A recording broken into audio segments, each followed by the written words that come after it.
सारा राज्य को कलबल करुछि ताती टाण खरा सह झांझी पवन रे अस्तव्यस्त जनजीवन। आसंता 29 तारिख पर्यंत तातीरू मिलिबनी निस्तार। आभ्यंतरीण ओडिशा रे आहुरी बढ़िबो ताती।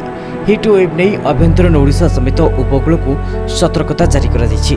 अनुगुल, सोनपुर, बौद्ध, कटक, नयागढ़ और खोर्धा जिले में प्रबल ग्रीष्म लहरी पर येलो अलर्ट जारी करा दैछि। आसंताकाली बलांगीर, सोनपुर, बौद्ध और अनुगुल जिला को येलो अलर्ट जारी करा दैछि। 29 तारिख जाए सतर्क रहिबाकू परामर्श दिया जाइछि। शिशु, वयस्क और रोगी सीधासलख सूर्य संस्पर्श आसिले अंशुघात होबार आशंका रही। तेणु दिन 11 टारू 3टा पर्यंत घर न बाहर परामर्श दिया जाइछि।